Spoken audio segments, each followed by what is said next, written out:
you've written this book, which is called Leadership Hacks. And I suppose my question for you, my friend, is can leadership truly be hacked? It's a great question. I honestly believe it can. In fact, the book came about because what would happen is I would actually work with leaders all over Australia, Asia Pacific, in the US and Europe, and I'd find a leader that found a hack, a shortcut to get more things done in less time. But the challenge is a lot of people didn't know about it. And what would happen is I'd go to another client, I would share the hack, and eventually clients came to me and one of them said, "Can you write a book on this? I want something that I can use with my people so they can get some things happening." What are some simple hacks that you can share that, and I know your book's full of them, but just some simple hacks that leaders should be considering to get more time back in the diary? Yeah, well, I'm going to give a couple. So one is email, right? Email is a drone of our existence, right? We get bombarded and it needs to start. Managers need to change the way they send emails. So if you think about it, whenever you send an email to somebody, there's one of five outcomes, right? If you put this outcome in the subject line or the very beginning, that's going to save the person that receives it time. So one is FYI. So if I get an email that says FYI at the top, I know I can scan it. I don't really have to pay much attention to it. The second one is I need info, right? I need some information from you. The next one is I need you to take action on this. The next one is I actually need you to make a decision on this, or this is the decision that's been made. And the final one is we need to meet. There's actually too many things to put in an email. We need to actually meet either virtually or face to face. If every manager would put that in the beginning of their email, even in their subject line, it'd save people a tremendous amount of time. And it drives clear action and saves going to and from it. That's amazing. That is a cracking hack. Well, just think about it. It helps people prioritize. Most people get, what, 100 to 200 emails a day? How do I prioritize it? Can I do that with clients as well? Can I do that with clients? You should, mate. You should. It'd be a great strategy. And it's a simple hack, right? They don't have to be really complex. They can be very simple and very practical. I absolutely love that one. Can you give me another one? I love that. Yeah. I think the other one is about delegation, right? And what I found, and there's a lot of research about this, a lot of companies have found, they're concerned about their manager's ability to delegate. And if you think about it, the problem comes in when we're climbing the corporate ladder, we're really good at a skill, and then we get promoted. And now we have to oversee people that are supposed to be doing that skill. But the challenge is I'm really good at that skill.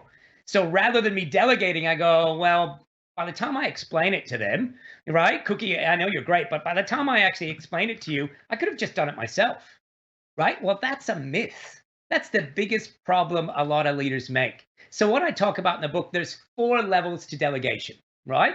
Level 4 is the highest level, which is just do it, and I'm going to check the results. Now, this is the mistake a lot of people make because I assume you've got 5 years of experience. So I assume you know exactly how to do this the way we do it with our systems, our philosophy, and our approach. So I delegate at level 4 and it doesn't come back the way I wanted. I look at it, or they didn't do it in the time frame I wanted, and I go from level 4 to level 1. Level 1 is, you know what? Don't worry about it. I'm just going to do it. And that's the biggest pattern that a lot of managers fall into. And they stop delegating.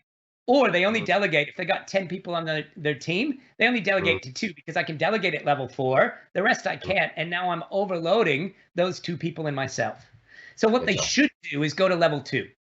Level 2 is rather than me telling you what I want you to do, I actually either sit down with you or I do it virtually and go, all right, here's a task. I need your help. I've got some ideas on how to do it, but I want to see how you think you want to go about doing it.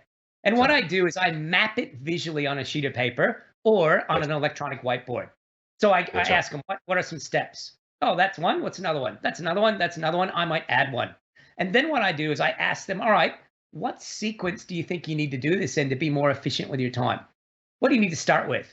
And what I do is I number it on the sheet of paper or the whiteboard. I might coach them a little bit to go, well, you could do that, but if you do this one, it'll be even easier. Right? What this does is this gets us on the same page. There's no assumptions. We both know what the action plan is, the steps they're going to do it in. And then I actually ask, all right, it needs to be done in a week. There should always be a check-in.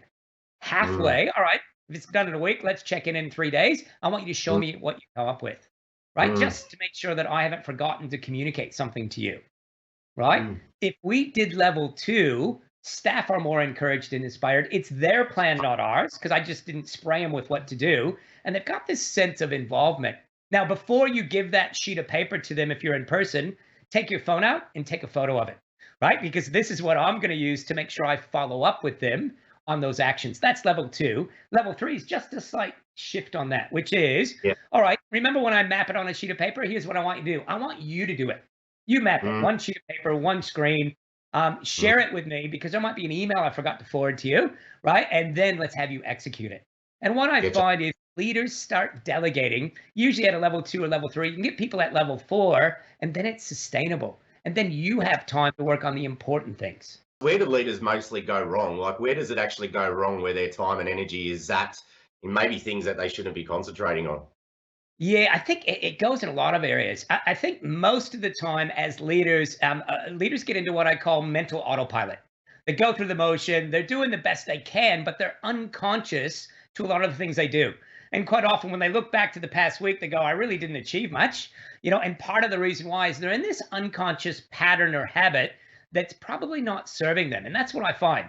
And if you think about the pandemic and moving to global and remote, the same thing happened. A lot of leaders were good at managing by sight, which means when I see people, I know they're getting things done. Now that we're kind of remote or hybrid, it's a little bit tricky. And a lot of them are a little bit lost on how to lead moving forward.